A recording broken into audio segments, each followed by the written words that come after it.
कुछ ये तो ज्यादा नहीं है, वो इंसान के खाने का ही है। तो यहाँ के पंछी लोग खाते हैं।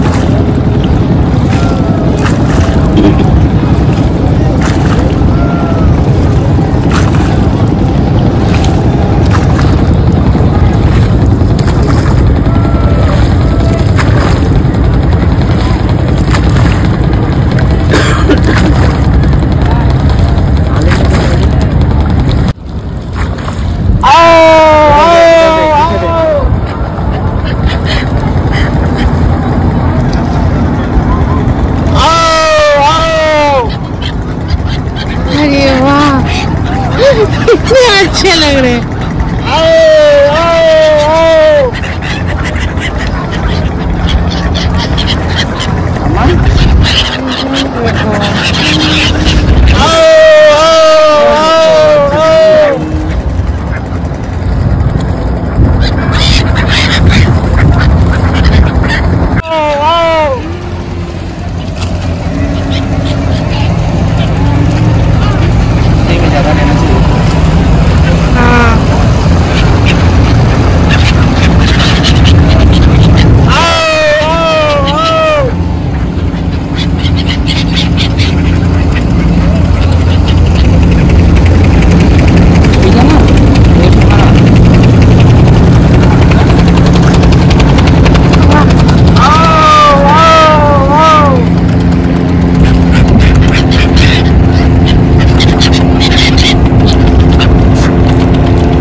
क्या डरी हुई है क्या?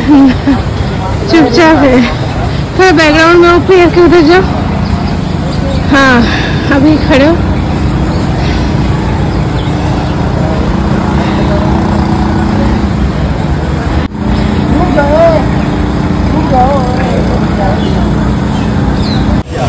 देख लो वही चाहते हैं। क्या चाहते छानते छानते के ना माँ। हेलो, आज আমাদের বেনারসে লাস্ট ডে। আজকে আমরা ট্রেনে উঠবো, তাই না মামা? হ্যাঁ, টাটা করে দাও। আবার আসবো আমরা, আবার আসবো।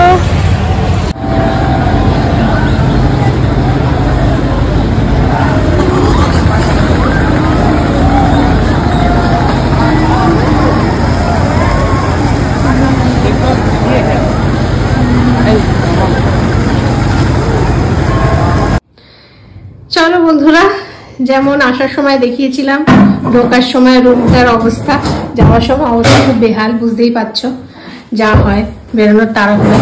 আমরা এখন বেরিয়ে যাচ্ছি, তো টাটা রুম, তাই না? এই যে আমরা বেরিয়ে যাচ্ছি, এখনই আমাদের ট্রেন আমাদের বিকেলে।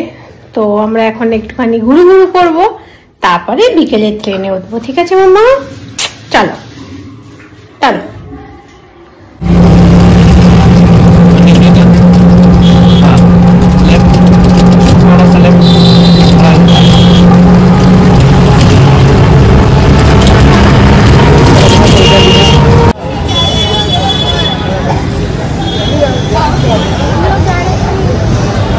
फोटो क्या बना दे? अरे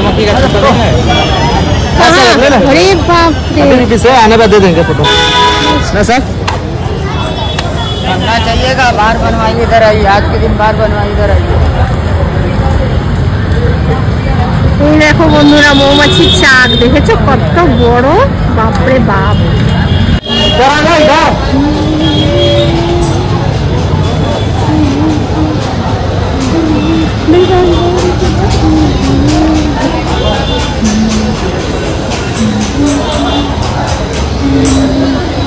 सब काम चल रहा है।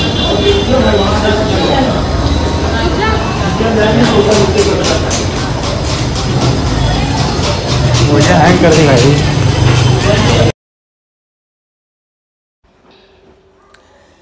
এই ফোর্টে যাওয়ার পর আমরা ফোর্টে ঘুরেছি, ফোর্টের মিউজিয়ামটাও দেখেছি।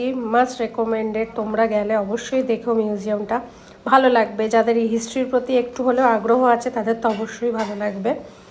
আর রামনগর ফোর্টের মিউজিয়ামের ভেতরে যেগুলো আমরা দেখেছি, বিভিন্ন রকমের ভিনটেজ গাড়ি, সেই সময়কার রাজারা যে কত রকমের গাড়ি বাইরের থেকে, সেই সময় বাইরের থেকে যে সমস্ত ইম্পোর্ট করতো রাজারা, বিভিন্ন রকম গাড়ি, বিভিন্ন রকমের পালকি, মানে সেগুলো দেখার মতন।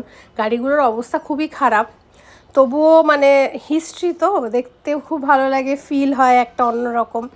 তো অবশ্যই গেলে অবশ্যই তোমরা রামনগর ফোর্টে মিউজিয়ামটা অবশ্যই দেখো, কারণ শুধু বাইরে থেকে ফোর্টটা দেখলে হবে না, তার হিস্ট্রিটাও ফিল করতে হবে। তো তার জন্য মিউজিয়ামের ভেতরে যেতে হবে। আর শুধু গাড়ি কেন, ওখানে বিভিন্ন রকম পালকি, কত রকমের পালকি, হাত পালকি, বিভিন্ন রকমের পালকি, মানে আমি হয়তো নামগুলোও বলতে পারবো না, এত রকমের পালকি রয়েছে। বিভিন্ন রকমের মানে বিভিন্ন সময়ের যাওয়ার জন্য আলাদা আলাদা পালকি। তারপরে তোমার রাজাদের পোশাক, সেগুলো খুবই অবস্থা খারাপ, তবুও তো বিভিন্ন রকমের তরোয়াল, তারপরে বন্দুক, সে বন্দুক দেখলে মাথা খারাপ হয়ে যাবে যে কত রকমের বন্দুক, কত রকম সাইজের তরোয়াল, মানে অস্ত্র শস্ত্র, যেগুলো মানে একদম দেখার বিষয়। তারপরে রাজা শিকার করতেন, সেই সমস্ত শিকারের চিহ্ন, সমস্ত কিছু রয়েছে। কিছুটা অবস্থা খুব খারাপ, কিছুর অবস্থা ভালো ডিউ টু মেনটেনেন্স। কিছু জায়গা ফাঁকা, মানে সেখানে হয়তো কিছু ছিল, সেগুলো আর নেই, রাখতে পারেনি। তো যাই হোক, ভালো লাগবে আশা করি। ওভারঅল অবশ্যই তোমরা মিউজিয়ামটা ঘুরো। এই দেখো কামান রাখা আছে, বাবা কত বড়! এটা তুলতে গেলেও তো কতগুলো লোক লাগবে বলো। আগেকার দিনে মানুষের গায়ে শক্তিও থাকতো অনেক।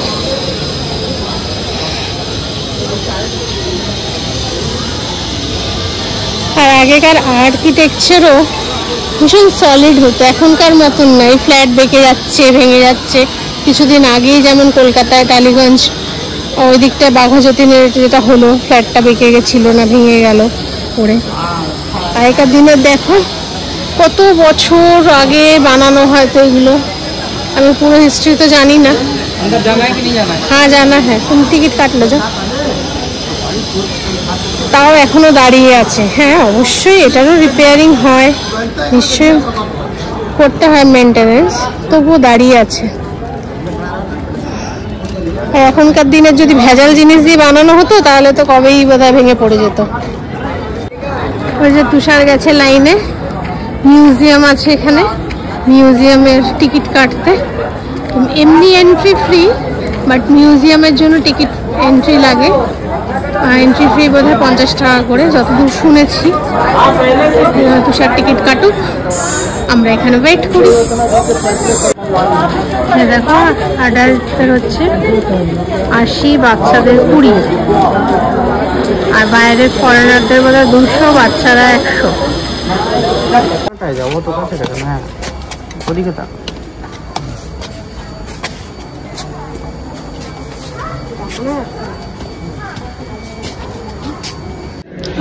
মামা কোথায় এসেছি আমরা? কোথায় কোথায় কোথায় দেখতে না বাবা, শান্ত হয়ে যায় বেরোলে। আর গাড়িতে একদম তুফান নেই, यहाँ पे नहीं जा सकते না।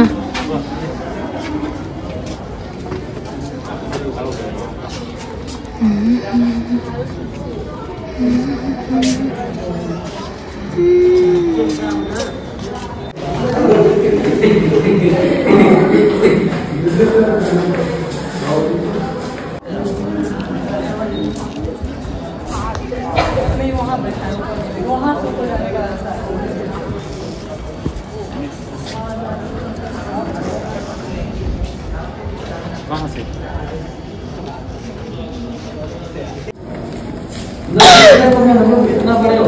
এই ফোর্টের ভিতর দিয়ে যেটা ঘাটের রাস্তা, মানে ঘাটের দিকে, নদীর দিকে যাওয়া যায়, সেই দিকেই যাচ্ছি ভেতর দিয়ে। একদম একটা টানার মতন ছোট।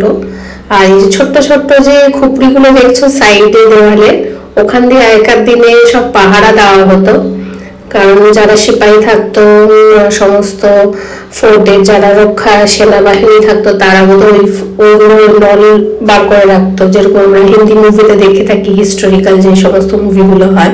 আর এই যে এটা হচ্ছে তোমার একদম টপের জায়গা, মানে একদম ফোর্টটা যে একদম নদীর সামনে, মানে একদম রিভার সাইডের দিকে। তো এখানটা দিয়ে আমরা এসেছি, খুবই সুন্দর। যদিও এখন অনেক কিছু নষ্ট হয়ে গেছে মেনটেনেন্সের জন্য, হয়তো সেভাবে মেনটেনেন্স করা হয় না, তবে দেখছিলাম মেনটেনেন্সের কাজ চলছে। আর এটা হচ্ছে বোধহয় রাজার প্রাইভেট ঘাট, যেখানে রাজ পরিবারের লোকজন রেগুলার গঙ্গা স্নান করে থাকেন, এখনো করেন শুনেছি।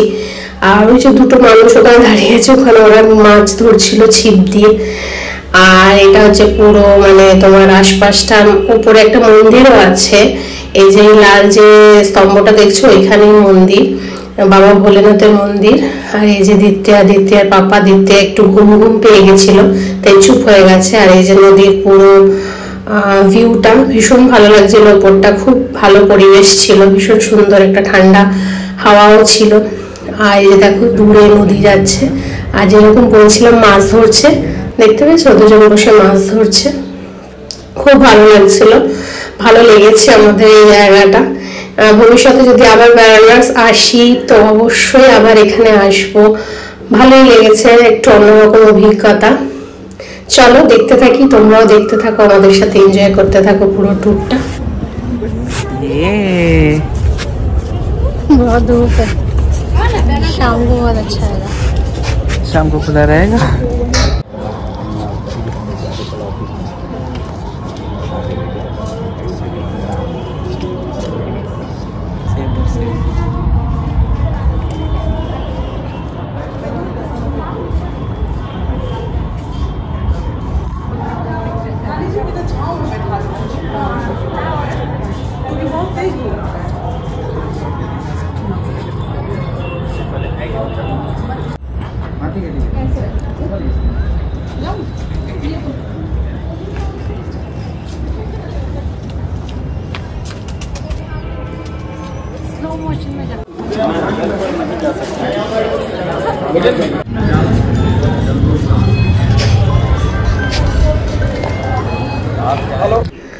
আর ফোর্ট থেকে বেরিয়ে আমরা চলে এসেছিলাম শিবপ্রসাদ লস্যি ভান্ডার, যেখানে লস্যি অসম্ভব ভালো খেতে ছিল বন্ধুরা। মালাই লস্যি নিয়েছিলাম আমরা, এর উপরে রাবড়ি দেওয়া ছিল, আর তার সাথে লস্যি 50 টাকা করে। বাট একটা লস্যি খেলেই মোটামুটি তোমার পেট পুরো ফুল হয়ে যাবে, এতটাই ভালো খেতে।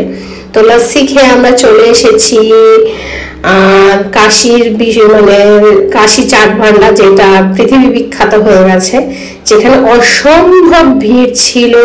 তবুও যাই হোক ঠেলাগুতা করে তুষার যেভাবেই হোক আমাদের জন্য টমাটার চাট নিয়ে এসেছিল। আর এখানে বিখ্যাত বানারসি পান, যেটা মুখে দিলেই গুলিয়ে যায়, মানে মিলিয়ে যায় বলতে গেলে, মানে গলে যায়, এতটাই ভালো খেতে বানারসের পান। আর আমি দাদার পান বানানো দেখছিলাম, আর সেই সময় তুষার গেছিল চাট আনতে, তো সেই চাটটা আমরা খেয়েছি। অবশ্যই তোমাদের সাথে রিভিউ শেয়ার করব কাশী চাট ভান্ডারের চাট। আমার ভালোই লেগেছে, তুষারের নাকি অতটা ভালো লাগেনি। এই যে টমাটার চাট আমার বেশ ইউনিক লেগেছে, অন্যরকম খেতে।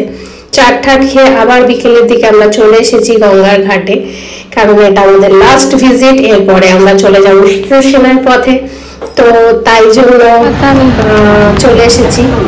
তো বন্ধুরা কাশী বিশ্বনাথ এর সফর মানে বারাণসীর সফর আমরা এখানেই শেষ করছি, কারণ এরপরে আমাদের ট্রেন, আমরা ট্রেন ধরতে যাব, আর ভিডিও আমি কন্টিনিউ করব না।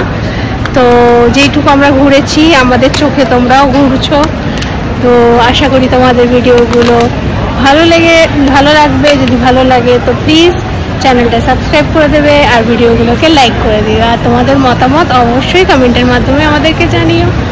তো চলো বাই বাই করার টাইম এসে গেছে বারাণসীকে। তো স্যার আজাও এক ফ্রেমে, হ্যাঁ, তো চলো সবাই মিলে বাই বাই বারাণসী করি, আবার আমরা আবার আসবো, তাই না মাম্মা? দীপ্তি একটু বড় হয়ে যাক, তারপরে ও যখন বুঝতে শিখবে এই মেমোরিটা তো থাকবে না, তো আর একটু বড় হোক, তখন নিশ্চয়ই আবার সবাই মিলে আসবো। Bye bye.